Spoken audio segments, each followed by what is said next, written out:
আসসালামু আলাইকুম।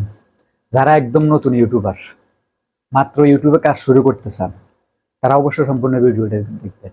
আপনারা অবশ্যই চিন্তা করেন যে ইউটিউবিং শুরু করতে কি কি লাগে। ভাই আমি বলবো ইউটিউব শুরু করতে কিছুই লাগে না। প্রথমত, কেন কিছু লাগে না? যদি আপনার কাছে একটা স্মার্টফোন থেকে থাকে তাহলে আমি বলবো কিছুই লাগে না। এই স্মার্টফোন যদি আপনার কাছে থাকে, আর আপনি কি করবেন, শুধুমাত্র এই যে দেখতে পাচ্ছেন এরকম একটা মাইক্রোফোন নিয়ে নেবেন। এটা বাজারে কিনতে পাওয়া যায় বা অনলাইনে অর্ডার দিতে পাওয়া যায়। এটা যদি আপনার ডাবল মাইক্রোফোন নেন তাহলে আপনার ১,০০০ টাকা নিবে, আর যদি সিঙ্গেল মাইক্রোফোন নেন তাহলে আপনার মাত্র ৫০০ টাকা নিবে। এই যে আমি একটা নিচ্ছি মাত্র ৫০০ টাকা দিয়া। এটার এটা যদি আপনি কিনেন, শুধু এটা ব্যবহার করলে আপনার ভয়েস রেকর্ডিংটা ভালো হবে এবং নয়েজটা আসবে না। পাশাপাশি আপনার ফ্যানের আওয়াজ, পাখির আওয়াজ, শোঁ আওয়াজ এগুলো আসবে না। তাহলে আপনি অবশ্যই এরকম একটা ভয়েস রেকর্ডিং নিয়ে নেবেন। তাহলে আপনি সুন্দর করে ভিডিও শুট করতে পারবেন।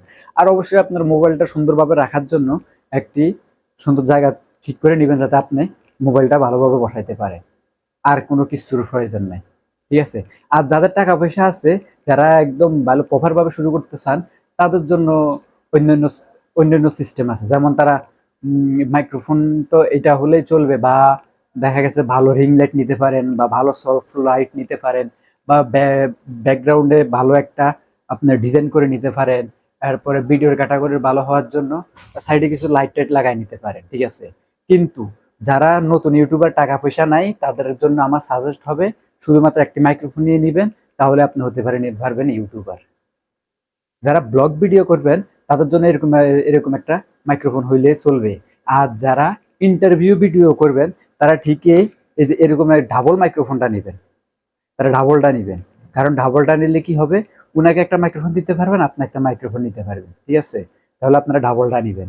আর যারা বিভিন্ন ফুড টুডের ভিডিও করেন বা ফুড বিভিন্ন রেস্টুরেন্টে যায় খাবার দাবারের ভিডিও করেন, তারাও চাইলে এরকম একটা মাইক্রোফোন নিতে পারে, কোনো সমস্যা নেই। কারণ এই মাইক্রোফোনগুলার সাউন্ড রেকর্ডিং খুব ভালো হয়। যেমন এই যে আমার রুমে এখনো ফ্যান চলতেছে, কিন্তু আমি ভিডিও রেকর্ডিং করতেছি, তারপরেও আমার ভিডিওতে কোনো ফ্যানের আওয়াজ আসবে না। কি কারণে? আমি ভিডিওটা আবার কিভাবে এডিট করে, কিভাবে সাউন্ড, এর মাইক্রোফোন আবার সাউন্ড একটু কম আসতে পারে, কিভাবে সাউন্ড বাড়ায় নিতে পারে, ওই সংক্রান্ত ভিডিও আমার চ্যানেলে দেওয়া আছে। কিভাবে নয়েজ রিমুভ করতে হয়, ফ্যানের আওয়াজ, পাখির আওয়াজ, বিভিন্ন আওয়াজ টাওয়াজ রিমুভ করতে হয়, ওই সংক্রান্ত ভিডিও আমার এখানে দেওয়া আছে। তাহলে আমি ভাই বলবো, যারা নতুন ভাবে ইউটিউব শুরু করতে চান, টাকা পয়সা নাই, তারা শুধু একটা স্মার্টফোন থাকলে ইউটিউবার হতে পারবেন। আর মাত্র ৫০০ টাকা খরচ করে এরকম একটা কে এইট একটা মাইক্রোফোন নিয়ে নেবেন। এটা সব জায়গায় পাওয়া যায়। আর ডাবলটা নিলে ১,০০০ টাকা নেবে। এর মাধ্যমে আপনারা শুরু করতে পারেন। ইনশাল্লাহ একদিন আপনারা ভালো সফল ইউটিউবার হতে পারবেন। ভিডিও ভালো লাগলে অবশ্যই চ্যানেলটি সাবস্ক্রাইব করে দিবেন, বেল আইকনটি বাজিয়ে দিবেন, পরবর্তী ভিডিও নোটিফিকেশন সবার আগে আপনার কাছে পৌঁছে যাবে। আল্লাহ হাফেজ।